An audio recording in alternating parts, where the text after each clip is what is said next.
Thank you all for being here and joining us online. Can I just say this aloud? I miss seeing all of you under one roof. Ano ba yan? It's been a tough year for the whole world. And if we had a chance to share, all of us would have our own sad stories to tell. But despite everything that has happened since the pandemic, through all the lockdowns, the job and income losses, the deaths of those closest and dearest to us, the relationships that have been pulled apart because of social distancing or conflict, despite all these hardships we've gone through, guess what? You and I are here. We've all survived. We're alive. And that only means one thing. God isn't done with us yet. One of the very clear things that the pandemic taught me is that we can't afford to think only of ourselves. You know, in the past, when crisis struck, it was natural to go into self-preservation mode.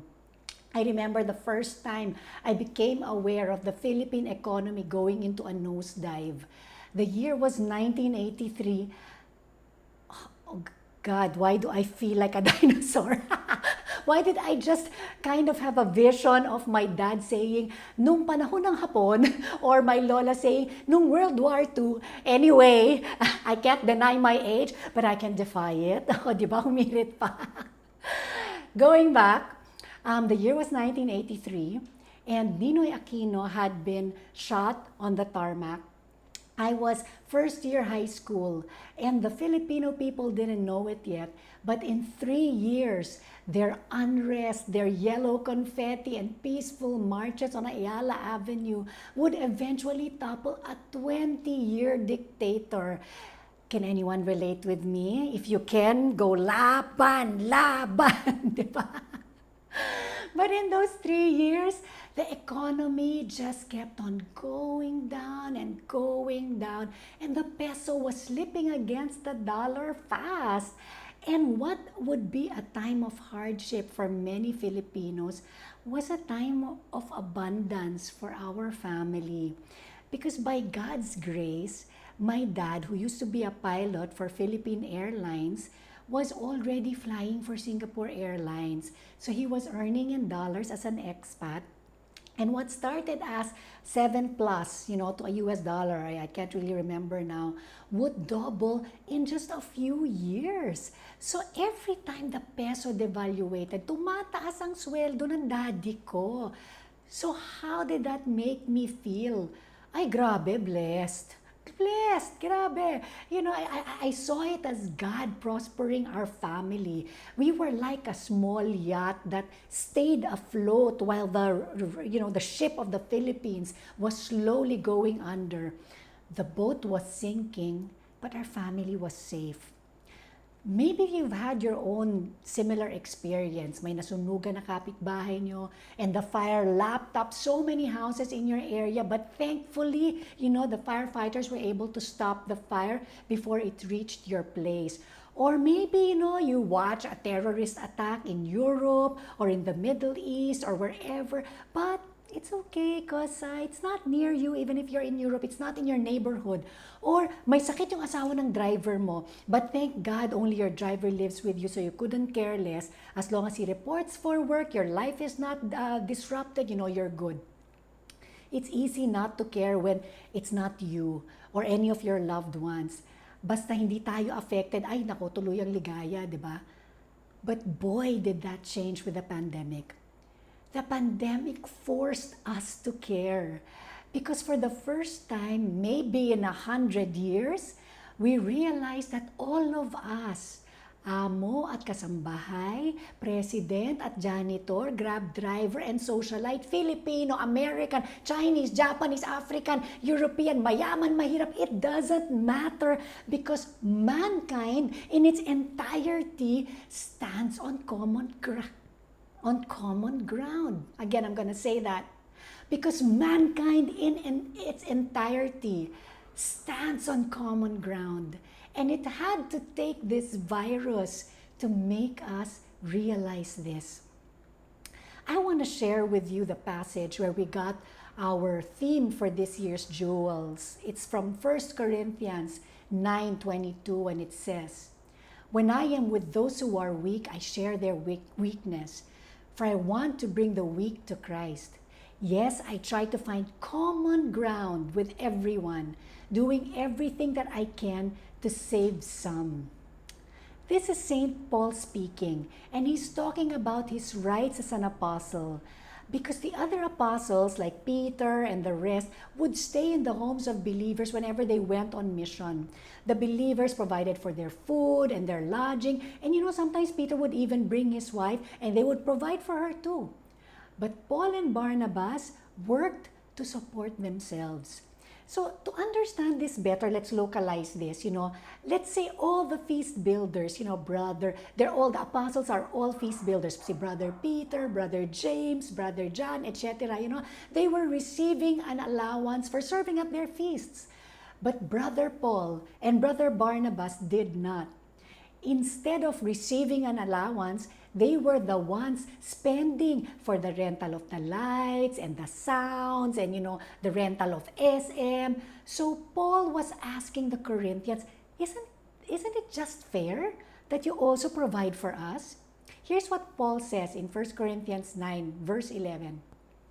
"Since we have planted spiritual seed among you, aren't we entitled to a harvest of physical food and drink?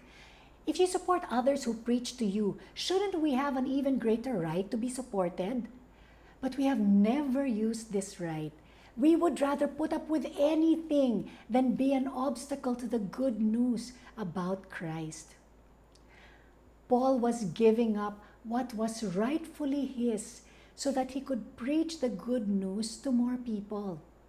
Sabi pa niya, even though I am a free man with no master, I have become a slave to all people to bring many to Christ.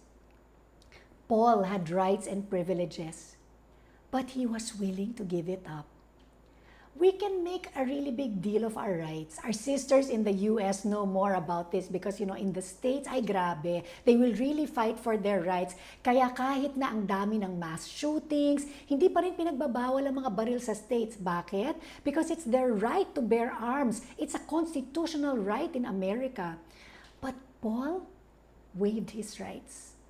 He chose to stand on common ground with believers and unbelievers alike so that he could bring the good news of Jesus Christ to them. He wasn't coming to them as a high and mighty apostle who preached the gospel to the Corinthians and they had to take it or leave it. No, he wanted to be among them, one of them, one with them, one like them. That was the way he hoped he could relate to others better so he will be more receptive of the good news. He chose to stand on common ground. And because of that, St. Paul became known as the apostle to the Gentiles. There are many obstacles that allow us to stand on common ground. I'll name just a few here in my talk. The first one is having a competitive spirit versus a cooperative spirit. We women, on the average, are less competitive than men. That's a scientifically proven fact. Even in the workplace, a reason why women earn less than men is because they don't compete as much as the men do. It's not to say that men can do the job better. All things being equal, I believe a woman's salary should be the same as a man when they're doing the same job. But sadly, that's part of the gender inequality we have in our world today. But while women are not so competitive compared to men, do you notice? We're competitive when we're among ourselves. It's true. I saw this when my daughters were enrolled in an all girls and an exclusive girls school. I studied there also. But this time I saw the dynamics, as a third party from an outsider's point of view. And I realized that many of my insecurities came because of that invisible but palpable atmosphere of competition among girls. You know, you're all in uniform, so dapat pantay-pantay tayo. But you compete with the brand of your pencil case, the colors of your pens, the kind of birthday parties you have, the vacations you go to, the brand of your clothes, etc., etc. And we don't stop there. We go on to compare our skin color, the straightness of or curliness of our hair, the size of our boobs. Ay, sorry. Recorded ba to? For women's ears only, ha? You know, we compare our waistline, our long-leggedness, our nose, our eyes, our cheekbones. It's never ending. Ang competitive natin. And that's why we come out of adolescence with so many insecurities that we carry with us, you know, probably for the rest of our lives. Sisters, stop comparing. Stop comparing. Do you know that we are 99.9% genetically identical to one another? Ay scientific fact yan. Yung 0.1% lang ang palagi nating inaatupag, minamagnify, kinakarir na himayin. So I want you to look at all these women. I have a series of pictures of women, and I want you to say to each of these women, we're only different by 0.1%. Okay, are you ready? Okay, first photo. Ayan. Say with me. Pia, kahit Miss Universe ka pa, we're only different by 0.1%. Come on, sisters, say this. Say it aloud. Come on. Next photo. Ayan. Si Wonder Woman. Say it with me. Gal Gadot. Kahit Wonder Woman ka pa, at sa'yo na ang pinakamaputing kilikili sa balat ng lupa. 0.1% lang ang pagkakaiba natin. Okay, next picture. Ayan, for the Korea drama fans out there. Say it with me. Secretary Kim. Kahit ilang beses mong nahalikan si Park Seo-joon. 0.1% lang ang lamang mo sa akin. And finally, ayan. Ito, kayang-kaya ko sabihin to. Risa Singson Kaupeng. Uy, 100% genetically matched tayo. And I love you as you are. Sisters, be your own kind of beautiful. Do you know why there's evil in this world? Because one day, a beautiful, beautiful creature, an angel of light, so beautiful that God named him Lucifer, meaning light-bearing, morning star. This angel decided to compete. Instead of looking at his own beauty, he looked at God and coveted God's beauty. He was light, shining bright like a star. But instead of appreciating his own light, he looked at the light of God and he said, why can't I be as bright as him? You know, let's read this from the book of Isaiah. And this is what happened to Lucifer. Isaiah 14, verse 12 to 14, it says, how you have fallen from the heavens, O morning star, son of the dawn.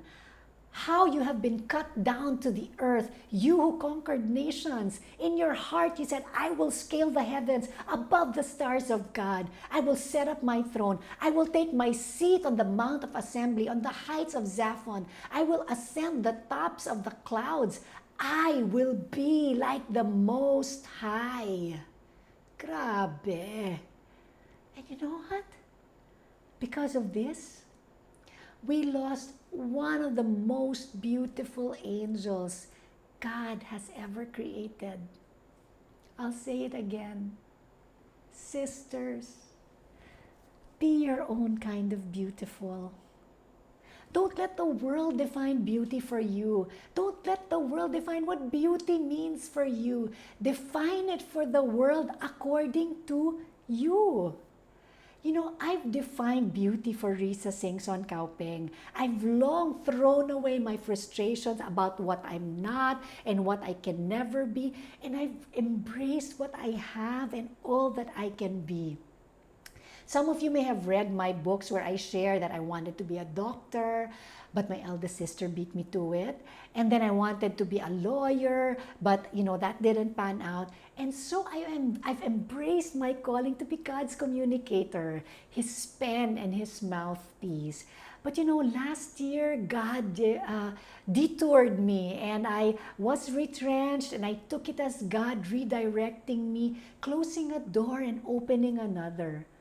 So after prayer and consultation and discernment, I enrolled in a master's course in the University of Florida.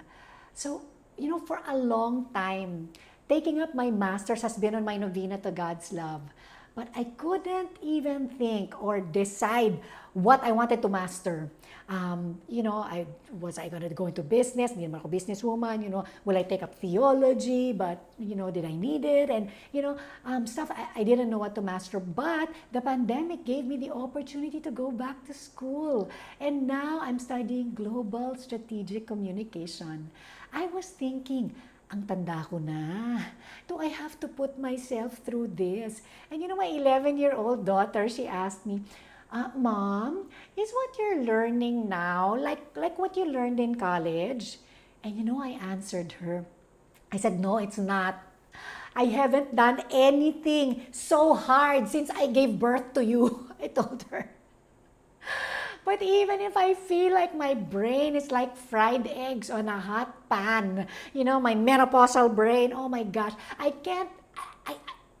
can feel God's pleasure on me when when I'm learning something new, because I'm growing and embracing the best that I can be. I'm not competing with anyone. I'm competing with myself. I read somewhere, you were born original, don't die a copycat. When we're competitive,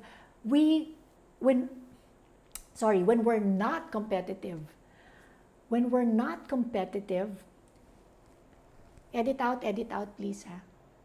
Okay, ulit. Pick up.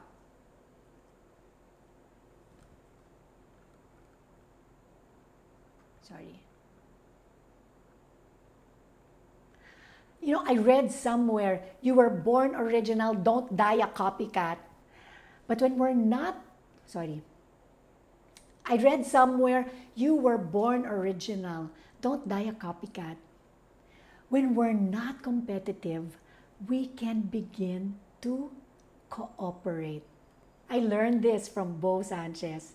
There was a time in the life of Shepherd's Voice Publishing when self-publishing was just starting to become possible. And instead of authors going to us to publish their books, they'd print it at their own expense and sell it at their feasts.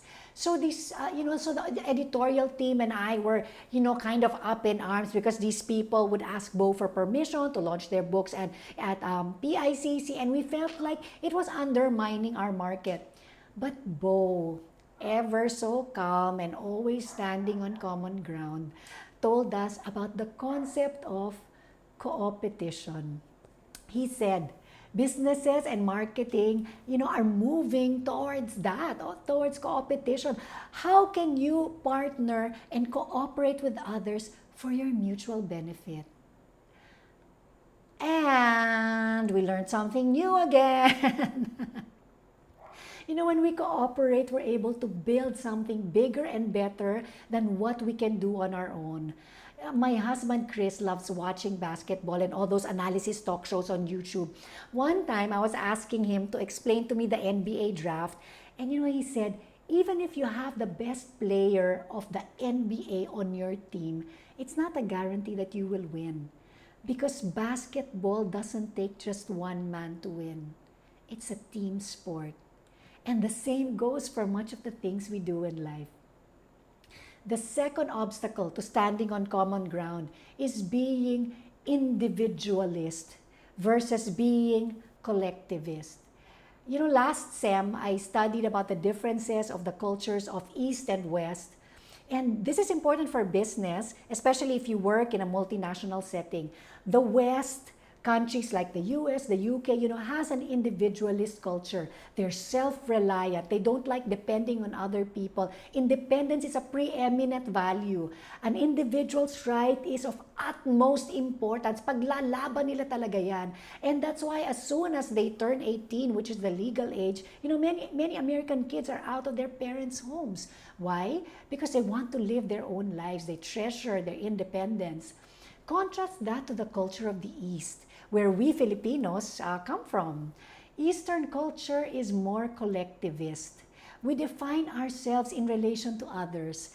Pansinin nyo, and I catch myself often doing this. When I introduce Maru to other people, I say, this is Maru Sanchez. She's the wife of Bo Sanchez. In relation to Bo. I do the same when I introduce Lalaine. This is Lalaine Gogna. She's the wife of Arun Gogna, the builder in Feast Alabang. Diba? Or maybe you say, anak po ako ni Captain Singson. Or, datay ko po si ganyan. We define ourselves based on our relationships with other people. Collectivists think not only what's best for the individual, but what's best for the group. That's why we have 2.2 million overseas workers, abroad. Many of you in our feasts abroad are working there, some suffering loneliness, enduring cultural differences, and maybe even discrimination because you're working for what's best, not just for yourself, but for your family. Kaya hats off ako talaga sa mga nagsasacrifice para paaralin ng mga kapatid nila. Yung mga nagsasacrifice para sa mga anak nila, that's admirable, but really, sacrifice comes with parenthood, di ba? Natural yan. But for people who work so hard para sa mga kapatid nila, so that they could send their siblings to school, there have been too many single people, too many single women who email me and say that their boyfriend can't marry them yet because they still have siblings that they're sending to school and haven't graduated. That's a collectivist culture. If you read the studies of social scientists, research shows that people in collectivist cultures have strong, stable, long-lasting relationships. The early church had a collectivist culture also. We read this from the book of Acts. In Acts 4, verse 32 and following, we read, "The community of believers was of one heart and mind, and no one claimed that any of his possessions were his own, but they had everything in common. There was no needy person among them, for those who owned property or houses would sell them, bring the proceeds of the sale, and put them at the feet of the apostles, and they were distributed to each according to need." So the early church thought of each other. And because they were of one heart and mind, because they were united, look what happened to them. In verse 33, I read, "With great power," again, "with great power, the apostles bore witness to the resurrection of the Lord Jesus, and great favor was accorded them all." Great power accompanied their ministry. What else? Great favor. Another version of the Bible says this: God's great blessing was upon them all. When we stand on common ground, God's great power and His great blessing is upon us. And the third obstacle to standing on common ground is choosing situational values versus sustainable values. I believe that while the pandemic took millions of lives, it also saved billions of lives. Why? Because it forced us all to stop from our rat race. It shoved our faces against the madness of how we're living our lives and how we're squandering the earth and its blessings God has entrusted us with. Situational values are those things that make us choose what is convenient, what is short term, what is the easiest way out, what is immediate, even if it's sinful or destructive in the long run. Basta kung ano ang mas madali in a given situation. That's the story of Jezebel in 1 Kings 21. Read the entire chapter for yourselves. But let me tell you the story. So Ahab was king of Samaria, and he was married to a wicked woman named Jezebel. The king's palace was right beside Naboth's vineyard. And because of the pandemic, naging plantito si King Ahab. Oh, hindi. Dagdag ko lang yon. But Ahab went to Naboth and told him, "Since your vineyard is so convenient to my palace, I would like to buy it to use as a vegetable garden. I will give you a better vineyard in exchange, or if you prefer, I will pay for it." Sabi sa 1 Kings 21 verse 2.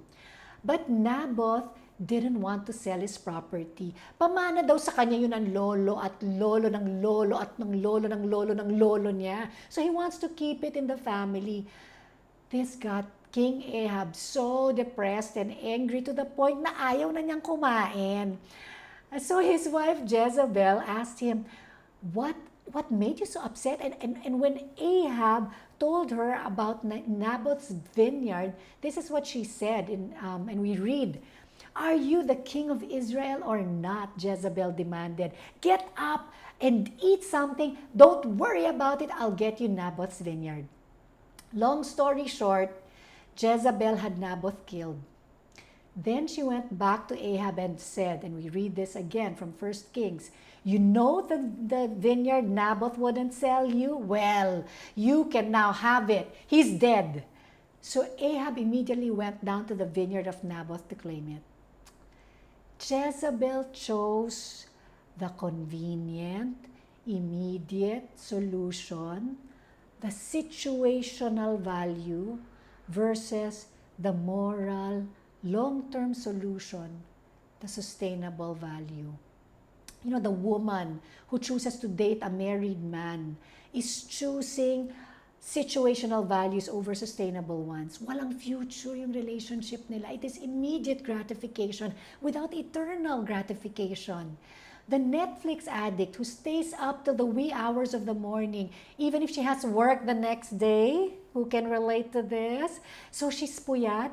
And when you're sleep deprived, your body releases more of the hormone ghrelin, okay, which makes you hungrier, and less of the hormone leptin, which makes you feel full, okay?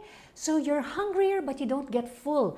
So you binge on sugar and junk food whenever you're puyat, which also helps you stay awake. That's why you're eating, to keep you awake. So what happens is that you've gained 40 pounds since the lockdown. And because you're puyat and always running after your deadlines, you don't have the time to pray, to reflect, to keep quiet, to listen to God, to receive His grace. It's not sustainable. We eat too much. We exercise too little. We waste our time on gadgets. And we complain we don't have enough time to do the things that we love. We chat with people who are not in the room. You know, can you relate? And we ignore the people who are right in front of us. These are all situational values that give us immediate gratification at the expense of what's really important. You know, the devil is a master at tempting us to choose situational values over sustainable, lasting ones. That's why even the earth is suffering. We want convenience, so we throw our trash everywhere. We consume, so much plastic.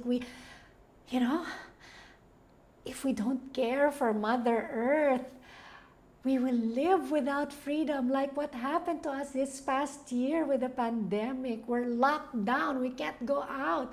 We will not be free unless we choose sustainable, eternal values for our health, for our relationships, for our lifestyle choices, for our eternity. I want to end with this story of the mouse and the trap. I'm sure we've heard this before at the feast, or maybe you've read it in Kerygma, but it's such a powerful story and I want to retell it. The story goes that the mouse saw the farmer and his wife unwrapping a package in their kitchen. And lo and behold, what was it? It was a mouse trap. So the mouse was in a panic. He bolted to the chicken in the coop. But the chicken couldn't care less. So what if it's a mouse trap? It doesn't concern me. Mukha ba akong mouse, di ba? Walang pake. So the mouse ran to Mr. Pig at the pigsty. Surely he'd be concerned, and he was saying, Mr. Pig, they have a mouse trap in the house. And Mr. Pig just answered, oh, wawa ka naman. Sige, I'll pray for you. So the mouse ran to the cow grazing in the field, but Mr. Cow, cozy in his green field, replied, sorry, it's not my problem. Di naman ako sa loob ng bahay nakatira. So the mouse had to face his problem all by himself. That night, they heard the sound of the mousetrap, catching its prey. And the farmer's wife went down to see what was caught. It was so dark that she didn't see that it was a snake that actually got caught in the mousetrap. And as the farmer's wife approached the mousetrap, the snake bit her. She developed a fever because of the venom. So the farmer killed the chicken to make chicken soup for his wife. But the wife didn't get better. She was sick for weeks, and the farmer's good neighbors took turns caring for the sick farmer's wife. So the farmer killed Mr. Pig to feed his neighbors who were watching over his wife. And sadly, the wife didn't make it. She died. And during the wake, the farmer had to kill the cow to feed the mourners. Who survived? The mouse. It's a child's story, but the moral lesson is so powerful. It just got stuck in my brain. We're all in the same boat. We're all in this together. We all stand on common ground. And yes, there is a trap that had been laid for us, but someone cared enough to do something about it. He had every right not to care. After all, he is God. What is man that you regard him? What is man that you think of him? He had every right not to care. After all, he's in heaven and we're here on earth. But though he was God, he did not think equality with God as something to cling to. God so loved the world that he gave his only Son, so that whoever believes in him will not perish. Jesus freed us from the trap of sin, and now we can all stand free on the common ground of Calvary. Calvary is a common ground where we regain our love for God, for others, for ourselves. Sisters, stand your ground. Live in that love.